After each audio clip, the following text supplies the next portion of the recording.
All right, everybody, take two for the first ever Viking victory vindication. I don't know. We were supposed to have cool little names for these, and we really haven't. But you know what? The Vikings were supposed to have at least 2 wins by now, and they've only got 1. But they do have the first sweet, sweet victory of the season. Drink it in. It's been far too long. It's been 9 months since the Vikings have won a game.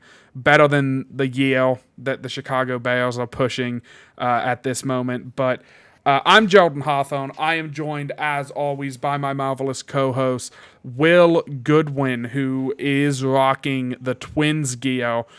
As you gear up for, are the Twins going to win a playoff game? And let me understand this correctly as like a very casual baseball fans. They haven't won a playoff game since when? They've not won a playoff game since 2004. Wow. They have lost 18 consecutive playoff games. There was that run in there was largely dominated by the Twins making the playoffs as the worst division winner, and they'd go to Yankee Stadium and get their doors blown off. It was like quite literally 13 of the 18 losses were to the Yankees. Oh, wow.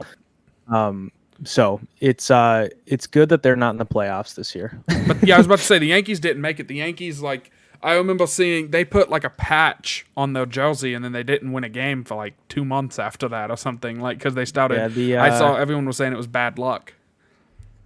Yeah, I am more than happy with the Yankees not making the postseason. That's about as second to the Twins making it. It's it's almost as good. That's fair. So, it's almost like the Vikings fans that even though we lost to the Giants in the playoffs, all the Packers fans that were talking there we were still very quick to point out hey, you guys lost to Detroit, didn't even make the dance. Maybe you can make fun of people in the dance if you're in the dance, but you guys are on the outside looking in. So I think it's that same mentality almost. I told you today I was going to go down to Great American Ballpark and just sit in delusion and dream of the Reds making the playoffs again. I was there for their last playoff game in 2012 against San Francisco, the year that they won it all.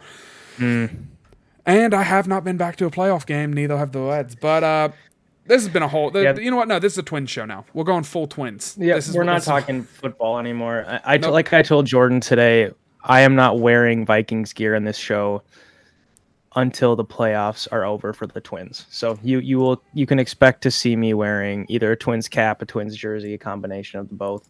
Like today, I'm going to the game on Wednesday, so figured I might as well dive full into it. Where are the seats? We're gonna go full. I'm going full Twins. We got left field bleachers, so we're like 11 rows up. So prime real estate for a home run. Beautiful. Yeah, it's good. My favorite place to sit at Target Field is behind home plate, even if it's in the upper deck, just because you get a perfect bird's eye view of the whole field looking in front of you. But there's really not a bad seat in the place, and left field is always a fun place to sit. You can't beat left field bleachers, and that will be my final thoughts for the Twins portion of this show. Congratulations to the Vikings fans watching this that are also Twins fans. I know I'm in the minority because I live in Cincinnati, and so I grew up a Cincinnati Reds fan. Congratulations for making the playoffs. I am rooting for you guys. Maybe the Twins winning can bring some good luck to our Vikings, but let's talk about the Vikings. They got their first win. We obviously have some thoughts. We're going to try to put a nice tight bow on this one, and I really think that you put it best in your text to me yesterday when you said we won the bad Cousins game. We're going to the Super Bowl. That's the end of this season now. I think I agree with that. That was a defensive masterclass, and that will be my first note that I'll point out. I don't think we will see the defense play that good again this season. So it was good that we took advantage of it, and the offense did get, the offense scored 2 touchdowns. The defense scored 1. That was the end of the scoring for the Vikings. So The offense did just enough. I mean, the bare minimum enough, but DJ Wanham, of course, having that scoop and skull for the touchdown. That was really, we kept joking, that was the pivot point, not only of the game for the Vikings, but of the season, in some people's opinions. That was okay, the ball finally bounced our way. It's time to take off. We went 1-3 in the first month. Let's look forward. So definitely wanted to give props to the defense. What are your thoughts? Yeah, I mean, the defense was, aided partly by the fact that, and I think we might have talked about this a little bit, by the fact that Bryce Young is a rookie. And he had a pretty decent game. I think in the second half, he had a string of like 16 straight completions or something like that. Now, they were very simple first, maybe second read, check down, underneath throws. He was not throwing the ball down the field hardly at all. But he had some decent moments. He didn't play too bad, but he very much looked like a rookie a lot of that game. Uncomfortable with the line of scrimmage at times. Even Adam Thielen looked confused when Bryce was trying to make checks. Like there were multiple times when Adam Thielen like kind of threw his arms up, and probably quite the departure from 34-year-old Kirk Cousins, and just like the level of football maturation between Bryce Young and Kirk Cousins at this point. So very much aided by that, but nonetheless, the defense basically gave up 3 points. It's pretty remarkable the effort that they turned in, and I mean I think something specifically on that was I don't know how much you wanted to talk about Marcus Davenport, but he was a game changer, and I think having him out there was a sight for sore eyes, and he really put a damper on the Carolina offensive, and any hopes that Carolina had of moving the ball, he made it very difficult on them. Yeah, I think that he showed up not only in rushing the passer, which I don't know officially how many sacks he was credited for. I counted 2. I think just one. I think he technically just got one, because the second one he basically knocked Young around and then Wanham finished him, and Wanham was the only guy at the point of the tackle. So even though it was basically a play made by Davenport, Wanham gets the stat. So well, that's kind of been the story of Davenport's career, it seems, is he doesn't, he gets the pressure but not the sack, always the bridesmaid, never the bride. But still, the impact he had, not only getting after Bryce Young, but helping out in run defense. I thought the Vikings, obviously the Vikings played pretty solid in you want to say all facets of the defense, but I actually have kind of a hot take about the defense that we'll get to later. But the Vikings did play solid in run defense. Again, like, it's the Panthers, and I don't want it, and this is what keeps coming through my head, and as I was prepping for the show, it's not all cupcakes and rainbows now that the Vikings are 1-3 with a win over the Carolina Panthers. It was Miles Sanders and Bryce Young, an aging Adam Thielen. Laviska Shenault had a few runs in there that went for positive yards. The defense definitely bent a few times in Sunday's game, but they didn't break ever, which was the crucial thing. They were able to, force the 2 field goals. Like you said, really it was one good drive by Carolina, and then we turned the ball over and gave them the ball. They get a first down there in field goal range, and I think their kicker hit a career-long field goal, which... Again. Chalk that up. That's just life as a Vikings fan, but whatever. We won't be too negative about that. I do think something that I want to bring up, which it factors in the defense, but also the offense. The time of possession in Sunday's game was an embarrassment, and I have the same feeling. This is that hot take I alluded to earlier. I have the same feeling after the Carolina game that I had after the Green Bay game in Week 1 of last season, where I'm thinking to myself, good win. I like what I saw, but also I hated what I saw. And the offense didn't play as well as it did in the Green Bay game last year, obviously, but I'm just kind of left feeling very cautiously optimistic, I think. It's difficult for me to be negative after a win. It's really difficult for me to be negative. But what do you think of the time of possession? Is it reason for concern, especially with Kansas City and then Chicago and then San Francisco. The two biggest games of the season coming up. The concern that I have with it really stems back to the turnovers, I feel like. And yesterday, as I don't even remember who the announcer was, the play-by-play guy on Fox, but after the Wanham touchdown, he made some comment. He's like, this has been a weird one. And It was a weird game. It was a very strange game. The Vikings only ran 44 offensive plays, which is like 2/3 of what's normal in the NFL. Like you said, the time of possession was almost double for Carolina, which is back to that Philly game, like kind of the same there.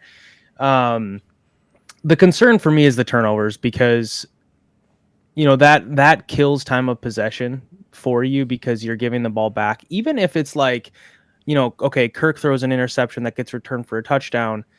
The Vikings at that point, had a time of possession of like 6-0 or something in terms of minutes. But at that point, you put yourself behind and then you get your offense right back on the field. And, you can talk about defenses being tired, but offenses get tired too. And so you have to go right back out there. And then that leads to a 3-and-out. And then there's sort of like a cascading effect from that.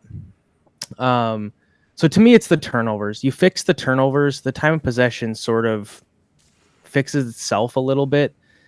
And it's not just turnovers. Like a lot of that is something Kevin O'Connell mentioned in his press conference today was just staying on the field. So like converting third downs. Like yesterday they were 1 for 8. Like that's not really acceptable, frankly.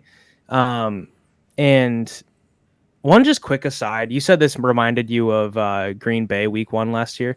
This reminded me of Miami week 6 last year.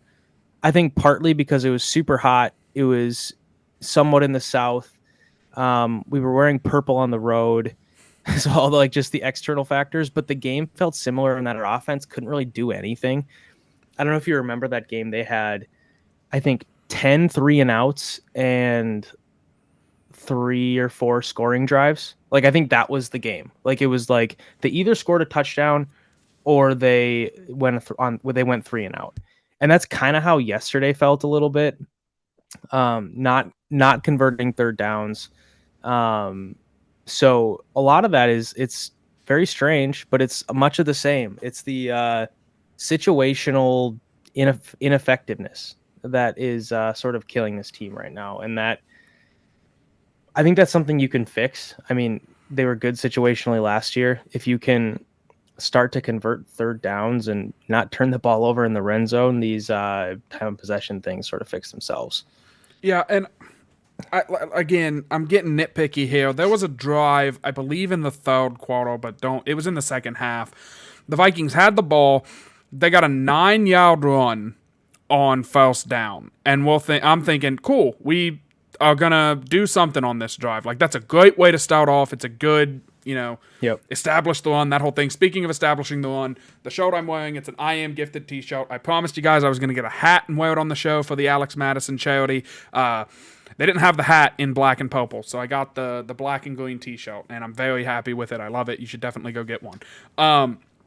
But anyways, so we get a 9-yard run, and then we run it up the middle again on 2nd and 1, and then on third down, Cousins goes deep to Jefferson and he overthrows him. And so why don't we flip those? Like, why don't we we lost yardage on the run up the middle, and so now we have 3rd and 3, and so why don't we take the shot on 2nd and 1, and then if we need to run it, try to run it on third down. Like, it just kind of felt like Kevin O'Connell's play calling. I think that the offense is definitely up for some criticism. That was the worst throw of Kirk Cousins' season so far, that 99-yard pick six. And then, what'd you say? Absolutely. That was one of the worst throws I've maybe ever seen him make. Like, he is generally an accurate, good decision maker. He lacks, for what he lacks in physical ability and mobility, he makes up for in his decision making and timeliness. And that was just all off. You can't throw an out route in the flat to the end zone late. Yep. And I mean, he said as much after the game, like that's exactly what he did, and he was very clearly not happy with himself. And so yeah, I agree. It was one of the worst throws I've ever seen him make. It honestly reminded me. This is a real deep cut, but 2010, Brett Favre. It was the year after the really good Viking season where they almost made the Super Bowl, and DK Metcalf just scored a touchdown. Shucks. And the they were playing the Dolphins at home, and the Vikings were having a rough start to the season, and he throws a pick six. It was in the dome. It was a home game. Throws a pick six, literally the same route, same play, left corner of the end zone, left a out route too short. Guy took it back for a touchdown. Anyway, reminded me of that. So hopefully this season ends differently than 2010 did, because that was bad. Yeah, and I think that was like Brett Favre got his career ended in that season. So Yes. hopefully, Yep. I've been end saying of Cousins isn't going to make it Favre. through the season if we stout Ed Ingram. But yeah, I mean, just the offense deserves the criticisms that are coming its way, and you can find them on every Vikings website that is not sponsored by the team. Every podcast, that you listen to, and every radio station you tune into, everyone is going to be criticizing Kevin O'Connell and Cousins' play. Ed Ingram continues to be just the weakest of all weak links in the entire NFL. One of my notes, it's my second note. It was like, you would think I would have brought it up sooner. Ed Ingram was solely responsible, I think, for that second interception where Cousins kind of got hit while he's throwing it, and it ends up floating, and it gets picked off before halftime and leads to them getting 3 and then getting the ball back. I don't care how good the run game looks with him in there. I don't care how good he is at getting to the second level. You got to get Reisner in there. And if it means sacrificing some of the big chunk runs that we're getting, so be it, man. You have a 35-year-old quarterback who, if you give him time, typically makes really good decisions. You gotta make the switch. And I don't know what the holdup is. Like, I personally, my viewpoint on it is it's a pride thing for Kwesi. Kwesi, his 2022 draft class is so bad on paper. And I'll wait until we talk about the overall standing point for the Vikings. Will famously said last week, we're not going to talk about the playoffs until they win a game. And so they've won a game, and so maybe we'll sneak some discussion in there. His draft class looks so bad from 2022. I think that there is you have to play Ingram. He's developing. Look at this. Look at how he's doing in the run game. Look at how he only gave up, 2 really bad plays in yesterday's game that I can think of. That's just off the top of my head without watching the all-22. It's time to make the swap. It's time to go to Reisner. You didn't sign him to be a depth piece. He's better than Ed Ingram has dreamt about being since he's started playing in the NFL. It sucks that we missed on the draft pick, but I think a big thing in the NFL, whether it be Kirk Cousins throwing a 99-yard pick six or Kwesi Adofo-Mensah having one of the worst drafts maybe in history, you got to move on. You got to accept that you did something bad, and you got to move on, and it's on to the next thing. How can I fix the mistake that I just made? And in Kirk Cousins' case, it was throwing 2 touchdown passes to Justin Jefferson and riding the defense to a victory. In Kwesi's case, you signed Dalton Reisner. He fell into your lap. I'm not saying he's this all-world, Hall of Fame-bound guard that is going to fix everything immediately, but he will at least give Kirk Cousins a chance to hang in there on a couple of plays, and I just think that you're doing him a disservice, especially if this is Kirk's last season with the Vikings. You're doing Cousins a disservice by rolling out the same 5. Well, I guess Schlottman's in, but for this takes purpose, rolling out the same 5 is it's not right. It's sad to watch, honestly, at this point. Yeah, you can't keep playing Ed Ingram. Like I don't claim to be a guru of offensive line play. Like, I think it's one of the more difficult positions to really have an understanding of how well they're playing.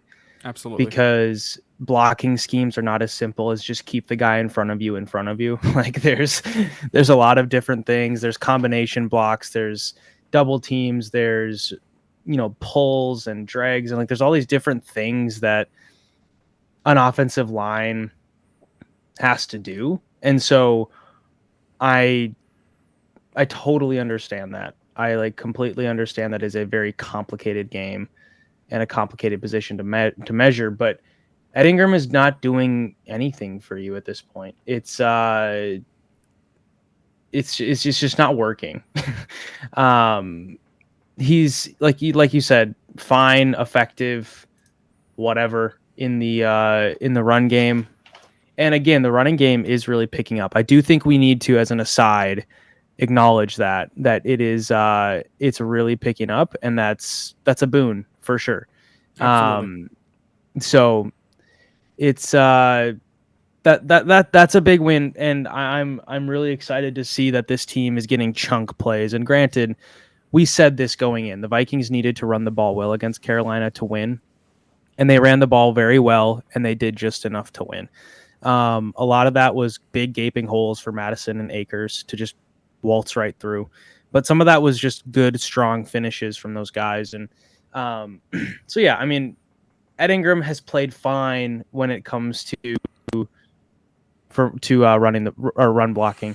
I'm looking at his PFF page here, and as a quick aside, PFF is not the gospel, but it gives us an idea of where these guys are at, because like we said, it's really hard to grade and measure pass blocking, run blocking. It's not as easy as just, there is a formula for quarterback rating, and you can just plug in the numbers and it spits something out.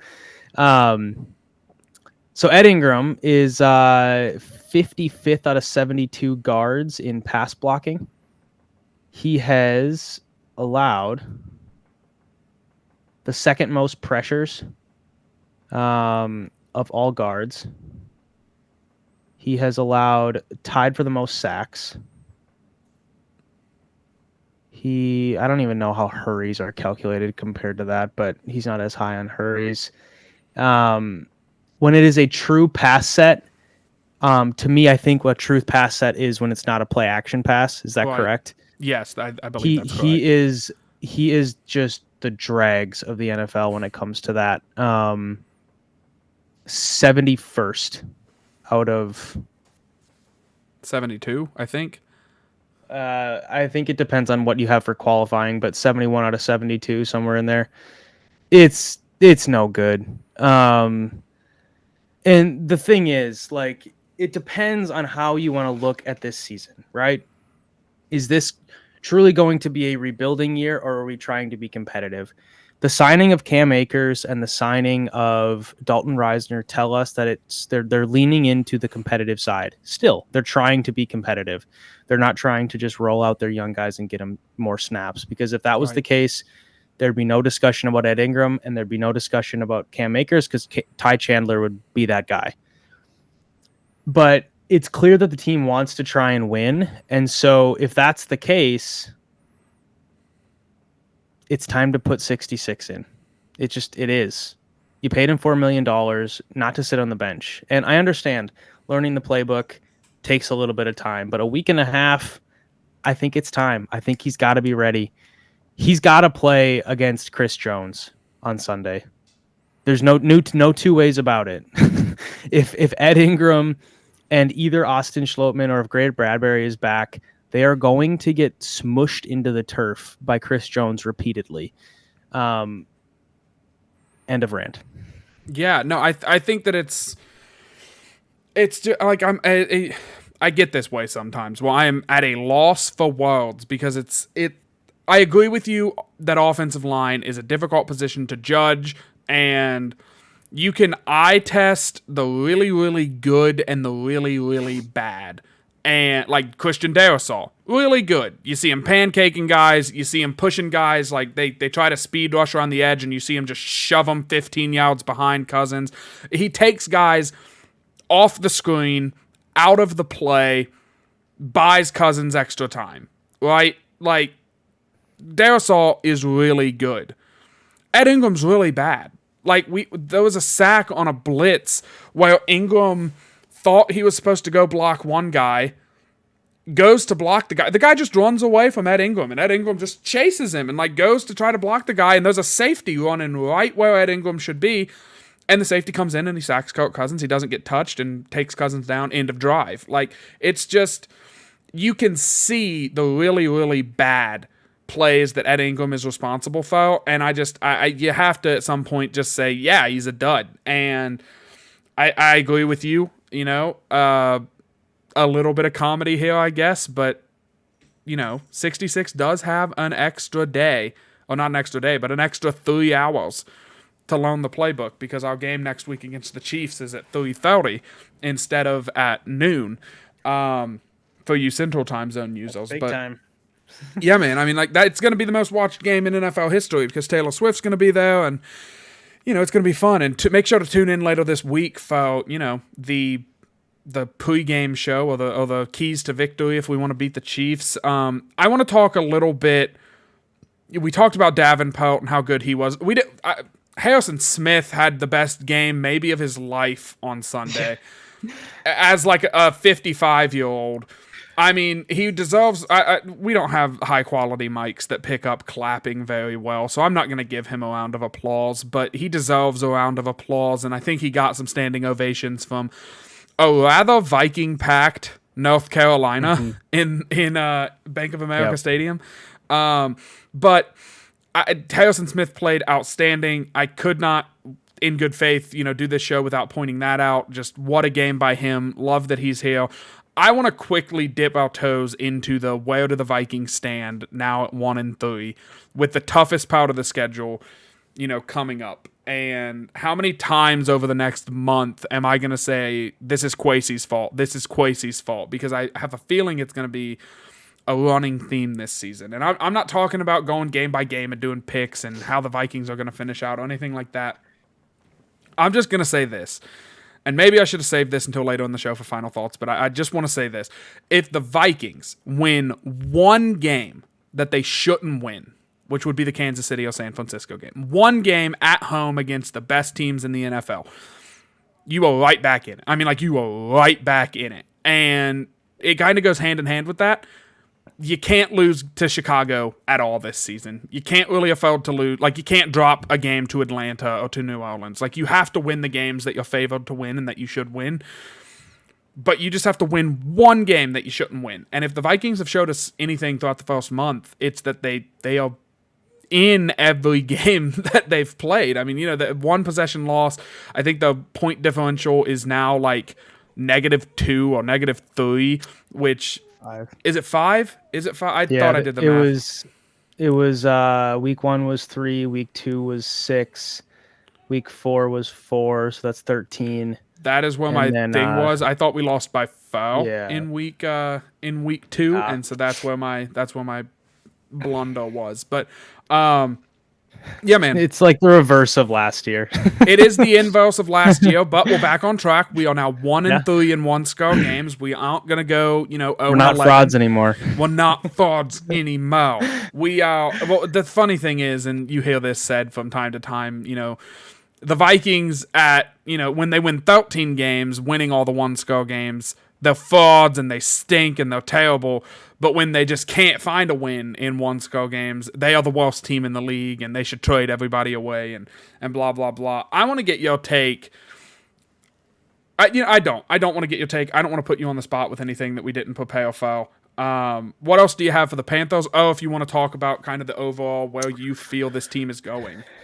Well, maybe ask me your question about what my take should be, because I think I might be going in the same direction with what I'm going to say next. So if you're not, don't feel pressured to like go on like a big thing. But if the Vikings lose to Kansas City and San Francisco, do you start? Is it time to embrace not the tank per se, but start getting draft picks for guys that are not going to be here next year regardless? Maybe someone wants KJ, Daniil, some of these guys that are going to be gone next year most likely. Yeah. Do we just try to get like a 5th and a 4th and, at best a 2nd? Do you start entertaining those calls? Yeah, that's kind of where I was going. It totally depends on how the games look, in my opinion. If they get whitewashed by either of those teams, then I can get in with that and start thinking about, whatever, like tank, rebuild, whatever you want to call it. If they are competitive and show that they can play with anybody, and because those two teams are two of the best in the league.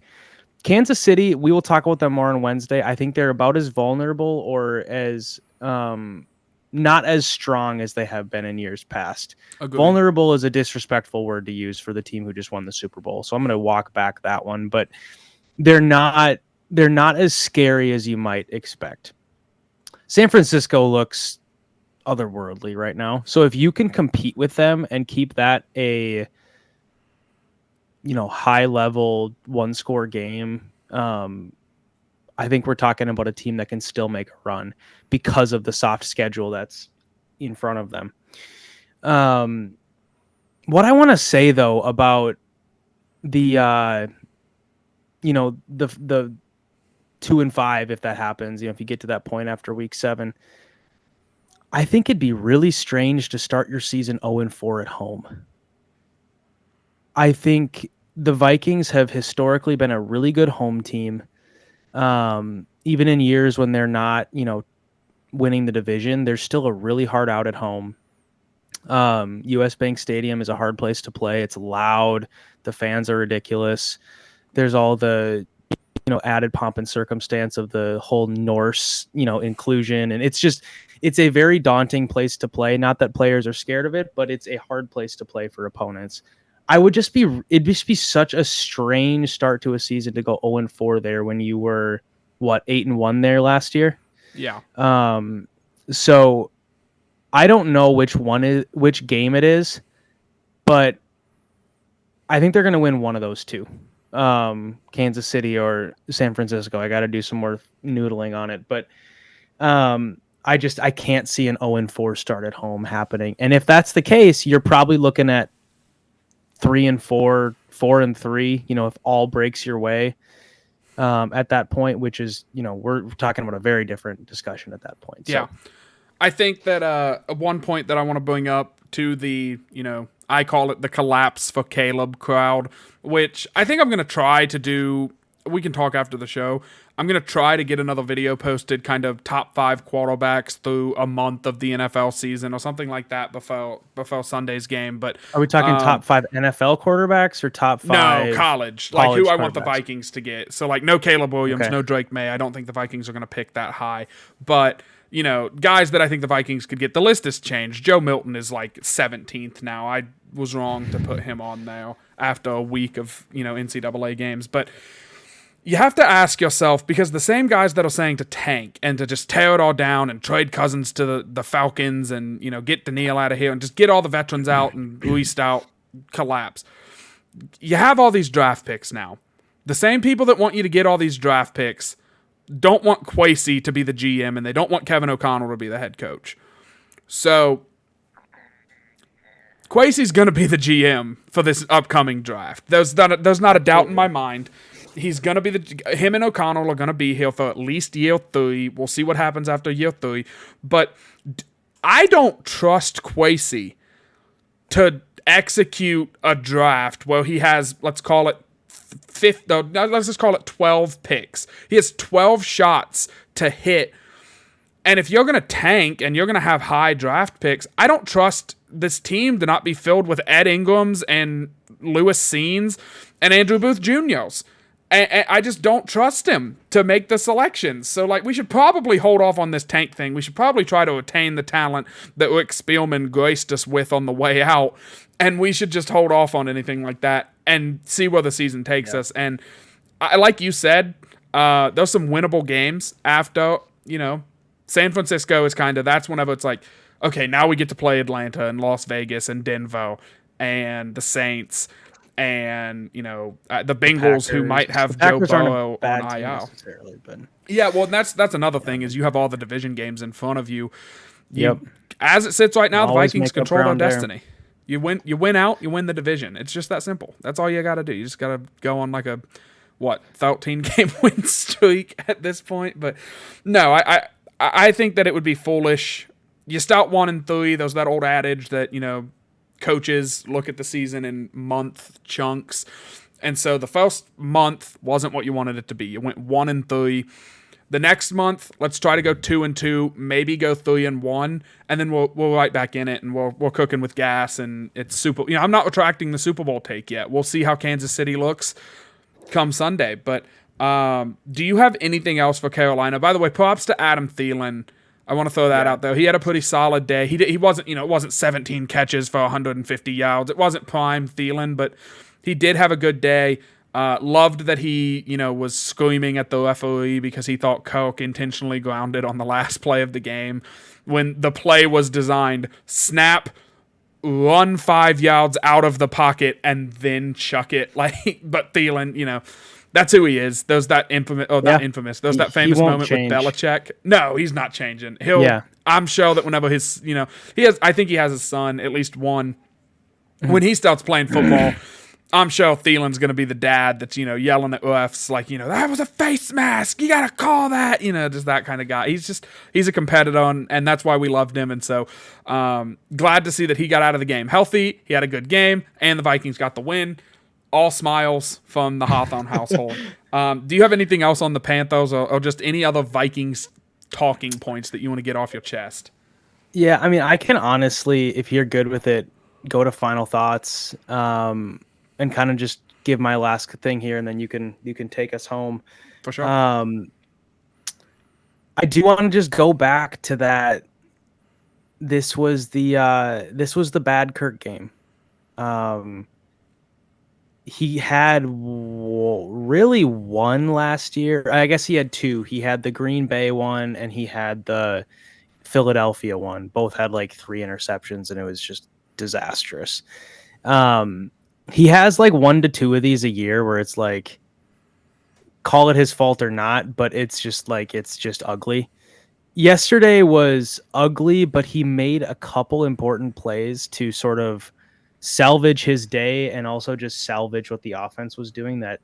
That when he drew the offsides, found Jefferson in the end zone for a down the field throw to end the third quarter was huge.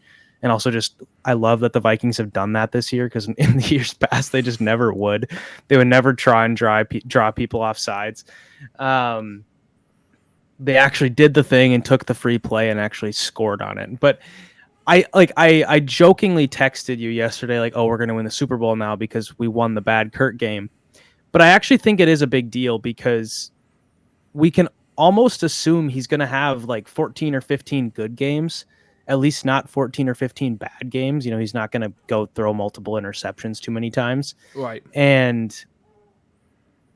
if he continues to play as he played the first 3 weeks, or even mostly as good as that, this offense is still very electric and very dangerous, and should be able to put up a fight against even really good defenses like San Francisco. And so it's quite encouraging. To come out of that with, a game where he only throws the ball 19 times, 2 of them were intercepted. It's just about as bad as it gets, but he did enough to win the game. The defense did more than enough to win the game. And now you're sort of moving on with like, okay, flush that out of the system. Let's go play our normal Kirk Cousins game on Sunday. And it'll be a lot more difficult facing Patrick Mahomes in that offense versus rookie Bryce Young in that offense. But there's encouragement with winning the bad Kirk game for sure. Yeah, I think that's I really do think that's a great take of like Kirk's gonna give you like 1, 2, 3 duds a season. So for the defense to say, no, we got it. We're going up against Bryce Young. He's 2 foot tall. I think they cast him in the new Snow White movie to play Grumpy. And what do you want me to do? Like, the defense picked Cousins up. Cousins played bad.